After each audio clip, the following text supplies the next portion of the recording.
Welcome to the 37th edition of Stump the Pastor. Before I begin, first I just want to say thank you to all of you.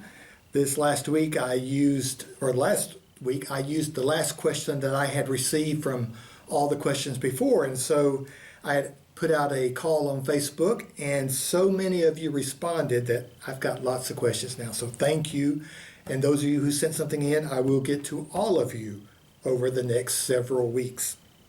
But our question today comes from Patty in Minnesota. She asked, "Is logic the enemy of faith?" And what a great question, Patty. You know, logic and faith come in many forms. And sometimes it seems that our faith is asking us to believe and do things that are illogical, like see the best in people who are not being their best, or trust that grace is a better response than retribution. Those aren't always logical responses. At other times, it is good to question what is passed off as logic, like taking Scripture literally in ways that lead to absurd results. So how do we navigate the differences?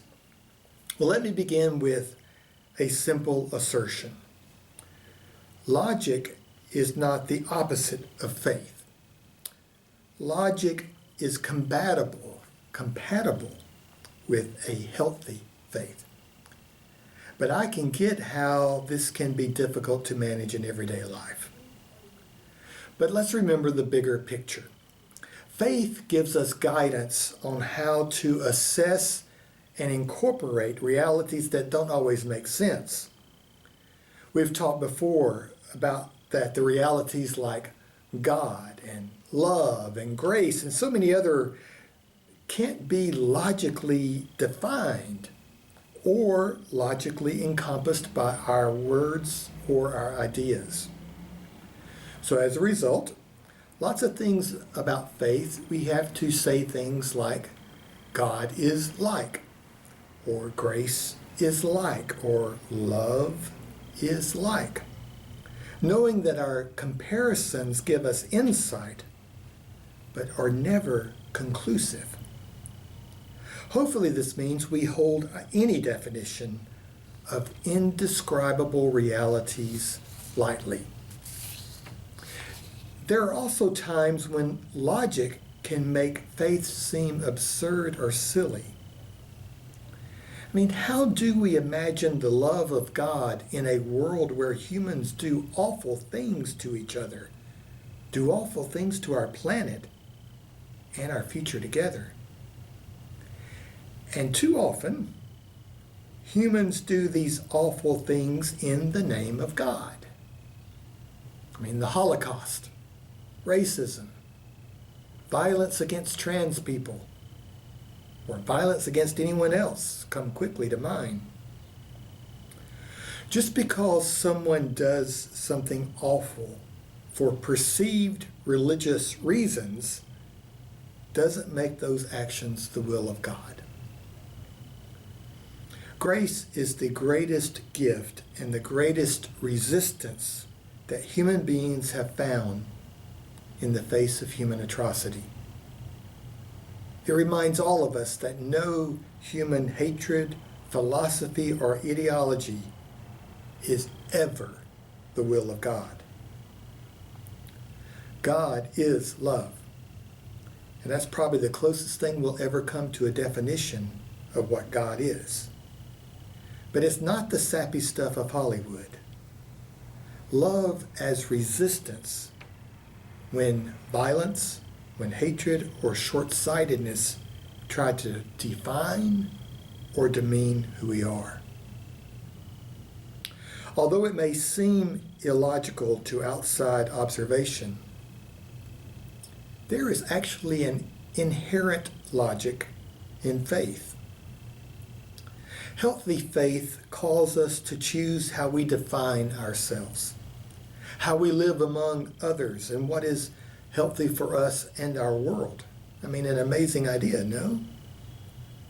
When we resist the forces that would pit us against each other, we are logically embodying the love of God. And lastly, I'm not sure if this was part of your question, Patty, but it is probably part of other people's questions around this issue. When we try to make God logical, we fail.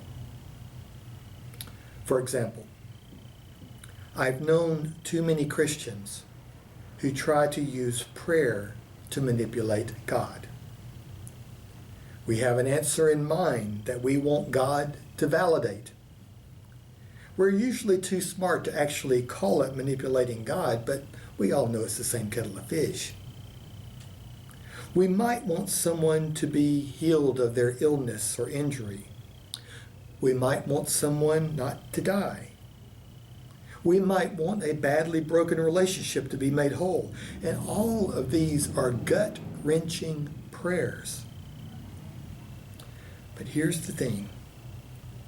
We understand the reality of God when we recognize such prayers as the cries of our heart and not demands for result.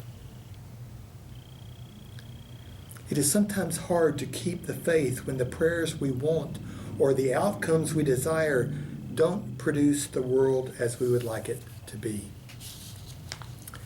Just keep this in mind, and you've heard me say this before. Prayer doesn't change things. Prayer changes me. If my prayers are focused on getting God to do what I want, I will be disappointed.